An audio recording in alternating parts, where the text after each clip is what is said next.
One of the worst things that so-called blacks, Latinos, and Native Indigenous people did when the Europeans came to this country was integrate. That was one of the worst decisions that we have ever made. We want to integrate with the very people who continue to oppress us. I know a lot of y'all like to say, well, slavery ended such a long time ago. We need to get over it. Forget about it. Let me ask you something. In the black community, what do we have? I'm going to tell you what we don't have. We don't have brotherhood. We don't have sisterhood. Because we killing each other in the streets. What they like to call it, black on black crime. You see how they try to identify you? Because last time I checked, black on black crime disrupts a neighborhood. But white on white crime starts a war in a whole nother country. But they won't tell you that. So we lack brother and sisterhood in our communities. Because we wish to integrate with everybody else. Let me ask you something. What do American holidays have anything to do with so-called blacks and Latinos? Right. Before you were enslaved, what were the customs that you practice? Y'all have birthdays? Y'all celebrate Halloween, Thanksgiving, Christmas, St. Patty's Day, July 4th? Good night, forget about that one. Did we have a Juneteenth before slavery? Y'all think y'all really did something, because now Juneteenth is recognized as a federal holiday. Okay, let me ask you something. What does that do for black people? Does that stop black people from killing each other? No. Does that make you a better person? No. Does it make you a better father, a better mother? No, you're just giving a holiday. That's all you're giving. That's reparations for us. We get a federal holiday, that's real cute. Whatever. That don't do nothing for our communities, because we're still dying in the street today. Matter of fact, sir, if I could, you could drop that. Let's go to the book of Matthew. The book of Matthew, chapter 22. We're going to start at verse 38. Because this is the problem with our people. You do not understand what the concept of love is. You can go to anybody and say, hey, I love you. Love you, mom. Love you, dad. Love you, brother. Okay, are you showing it, though? Let me ask you something. If I give a cigarette to my brother, is that love? If I tell you to go sleep with a white woman, is that love? No? That don't do nothing for you. That destroys you. Me selling drugs to my brothers does not benefit our community. I can't say I love you if I'm selling drugs to you, if I'm making you into an alcoholic, if I'm trying to fight you, if I can't forgive you. Let's read what that says in the Bible real quick. The book of Matthew, chapter 22, verse 38. The book of Matthew, 22, verse 38. This is the first and great commandment. It says this is the first and great commandment. Keep reading. And the second is like unto it. Thou shalt love thy neighbor as thyself. Can you read that one more time, Brother Kashaw? And the second is like unto it. Thou shalt love thy neighbor as thyself. It says you shall love thy neighbor as you love thyself. Here is the problem with so-called blacks and Latinos in America. Your Christian pastor is going to pull this verse out right here. The book of Matthew chapter 22 verses 38 to 39. And they'll say, well, it says love thy neighbor. So that means you got to love me, right? Let's forget about the fact that my people continue to oppress yours, that they took the land away from the native indigenous people. Let's forget about all that. The Bible says you have to love me. You don't even understand what that verse is talking about. That's talking about love your brother, love your sister, love your people. That's what you really need to do. Because if black and Latino people don't have brotherhood, what do you have? You ain't got nothing. You have absolutely nothing. They like to say, if you want something to change, you gotta change. How are you gonna better a community if you still smoking weed, if you still slanging dope, and if you walking around in public with a crack pipe in your mouth? Let me ask you something. How does that benefit our people? Better yet, how does it benefit the youth? Y'all don't understand that these kids watch you. They watch everything that you do. If they see their daddy with a crack pipe in his mouth, guess what they're gonna grow up to do? They're gonna be a crack addict themselves. Well, my daddy did it, I could do it too. If they see their mother being a whore and a prostitute, guess what your daughter is gonna think? Well, I can do the same too. My mother did it, she's doing just fine. Look at Cardi B. Look at Meg Thee Stallion. Look at Saweetie and City Girls and Nicki Minaj. They're so successful. I want to be just like them. That's what your daughters are thinking right now, because you, black and brown man and woman, you are not setting a good example for your children. Some of y'all are. I'll give credit where credit is due. Some of y'all are. But the majority, nah, y'all really not. Right. Y'all really not. Y'all don't raise up strong brothers no more. No, y'all teach y'all young men to be effeminate. Right.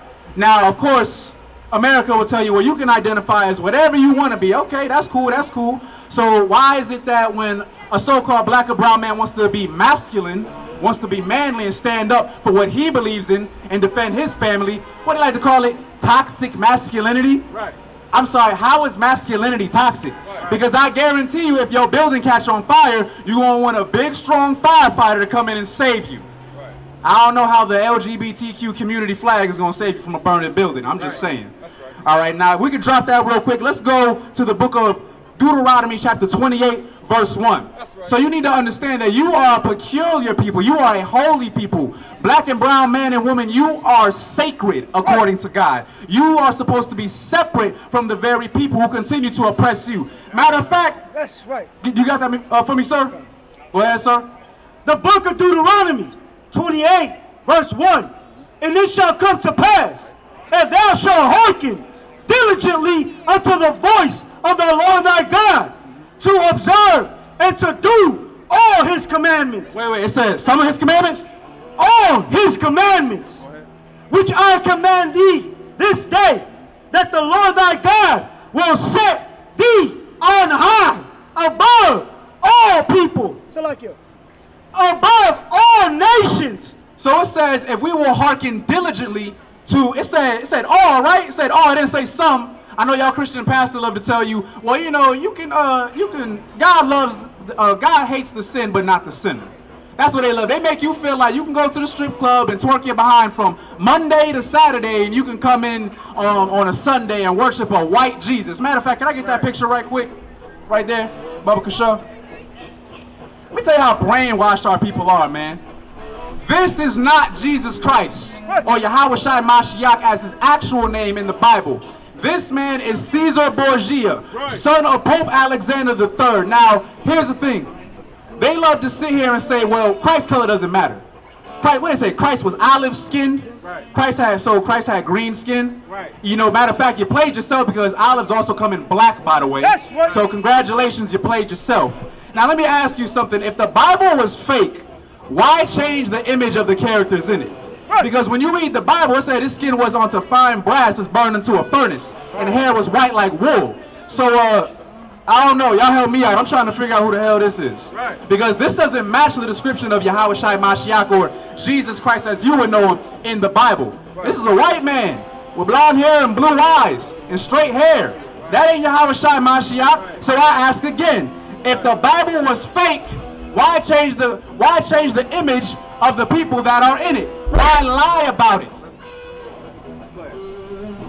Hey, what this brother is bringing out is so heavy. Not to, like, if you could, give me that image again. The brother was bringing out the fact that in the Bible, they paint the image of Christ as a white man. And if it didn't matter, why is everybody in the Bible painted as a white man? Why is Jesus Christ painted as a white man? Why are the angels painted as a white man when the Bible depicts them as being black? You understand? The problem is when you destroy a people and murder and rape and rob a people, then you give them a white God. They do not see themselves as anything, right? They do not see themselves as anything that is valuable, right? And so when they look at their brothers and their sisters, they don't see God in their brothers and sisters, because they see God in the people that conquered and raped and robbed and murdered them. The white man and his kingdom is going to fall, and it's going to fall by a black man named Jesus Christ. You can enjoy your life right now, you understand? Enjoy Hollywood, but there's going to come a day when what has happened to God's chosen people, you will pay. You will pay. You understand? And because of that, listen, we are a people that are destroyed, and we look at one another as though we are worthless when we are really worth more than gold to the Most High. You understand? Go ahead, brother. If I could, real quick, can we clap it up for that priest and prophet real quick? Now, if I could, let's drop that. Give me the book of Deuteronomy, chapter 28. Let's go to verse 15. Go Go to verse 15. Matter of fact, before we even bring that out real quick, there's something I want to bring out. How many of y'all are superhero fans? Y'all love Marvel, right? Marvel, DC, Batman, Spider-Man, Superman, all that stuff, right? Now, we just had what? It was another Marvel movie. Was it Thor, Love and Thunder? That just came out, right? What's the new Marvel movie that's about to come out in November? Anybody know? Anybody know the new movie that's going to come out? No sweat. I know. I love superheroes. It's Black Panther. What is it, Wakanda Forever? Let me ask you something real quick. Matter of fact, let me tell you something real quick. So I see all the buzz of the new Black Panther movie coming out. Okay, that's real cool. I noticed something in the movie. We have now so-called Black and indigenous or Latino representation. And I see both communities hyping it up. They're like, yeah, we finally got the representation that we deserve. Look at our people go. Look at the black and brown uniting in one in a movie, right? And I'm sitting here like, haven't we been teaching that since 1969 that so-called blacks and Latinos need to come together? So let me ask you something. You needed a fake movie with fictional characters to come out to show some type of unity? And let's be honest right now. Y'all gonna go see the movie. Y'all gonna put on y'all little dashikis and whatever. Y'all gonna say y'all love black people. Y'all gonna say y'all love Latinos. Y'all gonna say y'all love native indigenous people. Okay, that's great. You know, you should. But here's the thing. I guarantee you, once the hype of that movie is over, just like everything else in America, it's gonna go on by. Another Marvel movie gonna come out. The buzz is gonna go away. You say you love black people. You say you love native indigenous people or Latinos, whichever you want to identify yourself as. But then when the buzz of the movie goes away, you're going to go right back to hating each other. Every single time it happens. And here, we don't need a movie to show us unity. We have black and brown unity since 1969 under Commandant General YAHANNA in the I.S.U.P.K, Israelite School of Universal Practical Knowledge. And guess what? We don't need it to be cool to show representation. I don't need a movie to show me representation. I got all the representation I need right here. Black and brown united.